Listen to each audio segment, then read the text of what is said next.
All right, welcome to episode 2 of the 2016 season series of Behind the Bench with Nanooks head coach Dallas Ferguson. Fresh off a showing here with the Bryce Alaska Gold Rush. We had Nebraska, Omaha, and Canisius here at home. A couple of overtime losses, but you certainly pushed them to the edge, especially responding in that second game with a 2-goal deficit in the third period to tie it up. What did you see from your guys this weekend? Yeah, I think both games. You lose in overtime. Obviously you feel a little bit sour about it, but at this early in the season, we're trying to find some positives out of the weekend. I think there were certainly lots of those. I think Friday night against Canisius, we had a great start to the game. I think maybe in the second period, our flow got a little disrupted with, we had a 5-minute major which we killed, and then we ended up scoring on the power play. But it just kind of after that, we kind of got away from a little bit of what we do in our skating game, and then gave them some momentum and got them back into the swing of things. I think getting that next goal would have been critical, but we didn't get it, and and then obviously the last play won the game, and we wanted to respond the right way against Omaha. We knew they're going to be a good team, and I thought the pace was good. We gave up the early shorthanded goal on a broken stick, and kind of thinking, oh boy, what's this night going to be like? But you know what? I thought we skated well. I thought in the third period we came out and we're on our toes and created some scoring chances, had a couple goals, and even down, towards the end there, we had a couple chances to win the game, and obviously they then went to overtime, and they made a great play to win the game. It was one of those you look at it, it's like it's not too much more you can do other than hope that they miss it. It was a bang play, and but it was a good response by our team. We liked the way they played, and obviously we got to continue to learn and get in those close games like that. We got to find ways to get over the hump. So you mentioned last week that defense was a key, and you got some good performances from your leaders, Zach Fry and Justin Woods. Saw a big breakout weekend for guys like Tristan Thompson, and Danny Corrali had a great game this weekend as well. Yeah, you know what? I think that group has been, we've kind of moved some guys in and out of that sixth spot and given some guys some looks. And Saturday night, I thought Danny Corrali, played real well. He's got an assist on the second goal, and just a quick release. But I thought he moved pucks really well, and he skates well. So it was kind of something we were looking to do is to create some efficiency back there. And I thought that all of them contributed, and we're not asking them to be world beaters every night. We just want them to be predictable and be efficient in what they do. And we got that. I think it makes a big difference in your game. You spend less time in your own zone, and your forwards got the puck more, and and obviously then it's about the forwards getting up and getting through the neutral zone with some speed, and I thought we did a pretty good job of that. So you're in this weekend without the services of Josh Erickson. Certainly a guy who plays a great two-way game, draws a lot of penalties for you. With him missing, it gave you the opportunity to shuffle some of your lines around, searching for some chemistry there. You bring Trey Van Teetering up to that line with Brandon Morley. Has that chemistry release really kind of allowed those guys to mix in with the upperclassmen? Yeah, it's they have to, because they're on every line, so we have a lot of young players, sprinkled throughout the lineup, and we kind of had been pretty consistent with what our lines were, other than maybe one or two guys moving around through the first 3-4 weeks of practices and then games. And after the game Friday, we thought, well, let's just shake it up a little bit, and obviously got Marcus Bassara going. He got on the board, and with the 4-on-4 shot rebound, and then he scored on the power play. And we put Troy with Brandon and Austin towards the end of the game against Minnesota, and Troy ended up scoring. So and then we had that all freshman line together that they took care of the business in their own zone, which obviously is a hard place to play, but it's where it all starts. And they created some scoring chances themselves. So it's when you lose Josh, he's an enthusiastic player that competes, and like you say, he plays on the penalty kill, draws penalties, and and emotionally, he's just a hard kid to play against. And so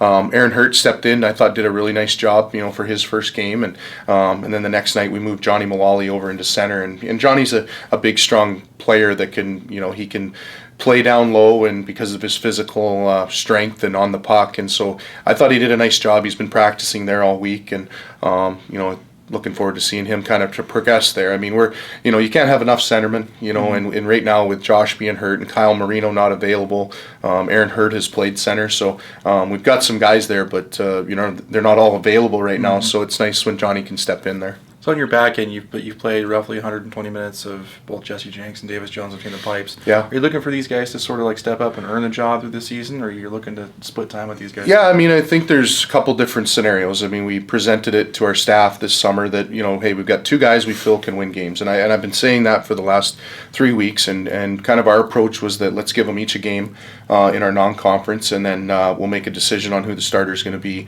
moving into the WCHA play. And then obviously, we'll make that decision here before Friday. And when we do that, that's his job, and he's going to have a, continue to, earn and keep that job, or we know we have another guy that's ready and able to. So it's going to be competitive back and forth, and I think we have to be mindful of not only keeping guys in it, at that position, because again, they both can play at this level and win games. We can't just go 30 games a Chad Johnson type thing, but obviously if someone's winning that many games and playing that well, I mean, they're going to stay in the net. So it's competitive, and both guys want to play, and we like that. Yeah, well, Chad Johnson did win for Calgary last night. So yeah, he got I seen his interview there. He was wearing the cowboy hat that was given to them by the police force, so it was kind of cool. I seen that presentation.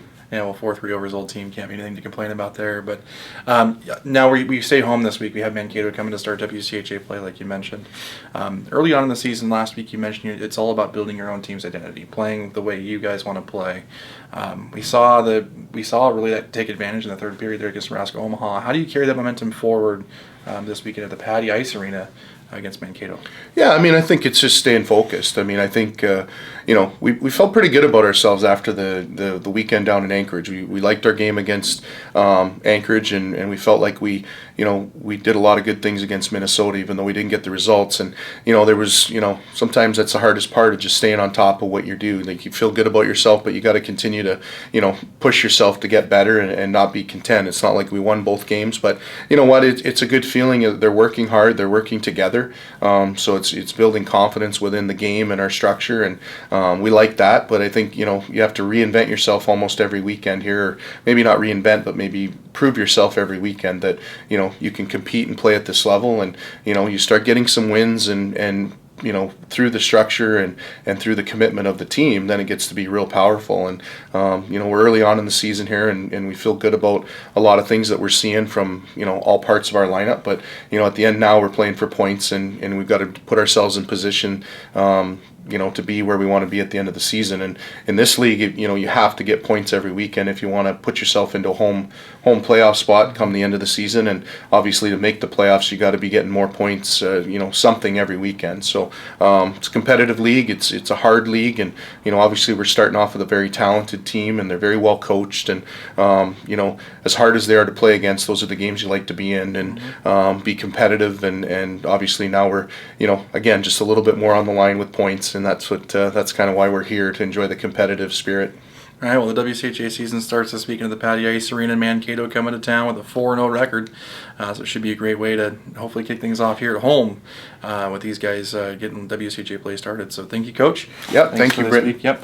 Stick around here right after this. We're going to talk with Nanooks captain Brandon Morley. Stick around. Come and celebrate UAF's 100th anniversary for Throwback Night at the Patty Ice Arena as your Alaska Nanooks open up their conference season against Minnesota State Mankato. Friday, October 21st at 7 p.m., sponsored by Raven Alaska. Then again, Saturday, October 22nd at 7 p.m., sponsored by JL Properties. Doors open at 5:30 p.m. for season ticket holders and UAF students with walk-up sales starting at 6:15.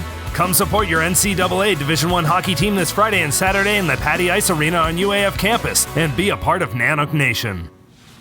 All right, welcome back to Behind the Bench, episode 2 here of the 2016 season, here with Nanooks captain Brandon Morley. How you doing, bud? I'm doing good. Good. So a couple weekends here preseason. You played down in Anchorage, play against a couple good teams there. Come up here, great weekend with Omaha, Canisius. Talk about the progression here with these guys, your team, for the first couple weeks. Yeah, beginning of the year is always tough because you're putting the pieces together and you don't know how certain guys are going to play, especially with the 12-man freshman group here. It's tough to see how they're going to adapt to the college style, and I think they've been doing an awesome job. And we've been playing 4 good games, I think. Maybe not 60-minute complete efforts other than Anchorage, but we're putting the pieces together here, and it's looking like it's coming together. So with these young guys coming in with 2 real close games, they both go to overtime. They respond 2 goals down in the third period there against Nebraska Omaha. Force that overtime. I mean, obviously a heartbreaker there, but Having that this early in the season though gives these guys a chance to develop. From a locker room perspective, what are you seeing with these guys? Yeah, it's the no quit attitude. You look at the Omaha game, we're down 2 goals going into the third period. That's not easy, and we came back right away. I can't remember how quick we scored the goals, but it's just a huge momentum swing, and just shows those guys that, you know, little couple bounces here and there, it doesn't matter what time of the game, that they're going to happen, and if you keep working, you're going to get them. So I think they saw that, and it's a game of inches, and we lost both this weekend by 1 goal and 1 good bounce, and we win the Bryce this weekend. Yeah, well, bounces go all the ways, but hopefully we can get something going this next weekend. So Mankato now comes in. You play at the Patty Ice Arena this weekend. A little bit smaller of a rink, 200 by 85, going from the big ice to the Carlson Center. Does that change the game a little bit from your perspective? I think when you're out there, you can't really change too much. I mean, there's a bit of spacing with the D-man, and the goalies get kind of messed up sometimes on the big ice, but you can't really change anything. You can't think about it too much. You just have to play. And if you play the right way, it's not going to make a difference for you. So I know they play on an NHL ice. We're used to the big ice, but we also practice at the patio all the time. So yeah, you go. Yeah. So yeah, it's certainly not unfamiliar territory for you guys, and obviously, man, a lot of the away rinks you guys play in are also that same size too. So yeah. A little bit of adaptation, I'm sure. Yeah, so, but go ahead. Yeah, no, it's a little bit, but it's going to be loud in there, so we have to use that to our advantage right away. And these guys are a good team, but they've never played in this rink before, so we also got to use that to our advantage. Okay. So when you guys are home back-to-back weeks like this, how does that change your guys' practice schedule without the travel involved? Well, obviously Sunday's a day off, and it's a little bit easier because we don't have that jet lag, and you're not recovering from the trip before, so it's a little bit easier for us just because we're in familiar territory. We're here for a month and a half in between August and September, so that travel does take a lot out of you, and it's just really nice not to have that. So it's big momentum for us, and we just got to keep carrying it through the weekend. So you take over wearing the C this year for your brother. Obviously, we lose, I think it was some 54% or so of the scoring from last year. We're looking for some guys to step up. In your mind, as one of the leaders, who are you looking at to really kind of drive this team forward through the season? First of all, you have to look at the freshmen. There's no question. Those guys have to come in and step up and do a job, and so far they've done their job. They've done well. Troy's had a really good season so far. He's not just had the 2 goals, but he's played a good two-way style. And you look at Tristan Thompson, got his first goal, but he's done a lot on both sides of the puck. Colton Leader's got a lot of ice time. Ross Height's been in and out, and when he's been playing, he's been really well. Kyler Hope, same thing. Tyler Klein's been playing really well, and even on the back end with Corrali, Ledouce, these guys are all just coming in and doing their job. And 2 guys I look at that are going to help us out a lot are Justin Woods and Zach Fry on the back end. And we didn't have a ton of scoring back there last year, and I think those 2 guys have really elevated their game this summer, and they're going to help us a lot. And then up front, we got to get a lot of scoring from all 4 lines, which I think so far we've done. It hasn't been 1 line, it hasn't been 2 lines, it's been all 4 so far, and that's how we're going to win hockey games this year. Good deal. Yeah, it's certainly a long season. Even though we're 1-3 right now, there's still a lot of games to play. So Nanooks head into WCHA season this coming weekend with Mankato at home. That series played at the Patty Ice Arena though, so you want to get there early, get some good seats. Both of those games will start at 7 o'clock. Before we let you go, a little bit of rapid fire, right? All right. So I asked a couple questions out there to see what some guys had some questions for you. So A or B, it's sort of your options. We'll start with some hockey ones though. So the easy one here: Gretzky, Lemieux. Lemieux. Okay. So Sakic or Yzerman? Sakic. So now Sakic or Lemieux? Sakic. Burnaby boy. There you go. All right. Sriracha or Tabasco? Sriracha. Ice cream, cake. Cake. Okay. Chicken or beef? Chicken. Okay. What's your favorite all-time team meal? Favorite all-time team meal would be steak on the road for sure. There you go. Favorite hockey memory? Favorite hockey memory would be winning the World Junior A Challenge at home. There you go. In Langley there. Well, good deal. Hopefully we can get another memory this year at the WCHA Championship. Absolutely. Yeah. Well, good talking to you, Brandon. Good luck this weekend. Much. Thanks for having me. Yeah, thanks for watching Behind the Bench. We'll see you next week.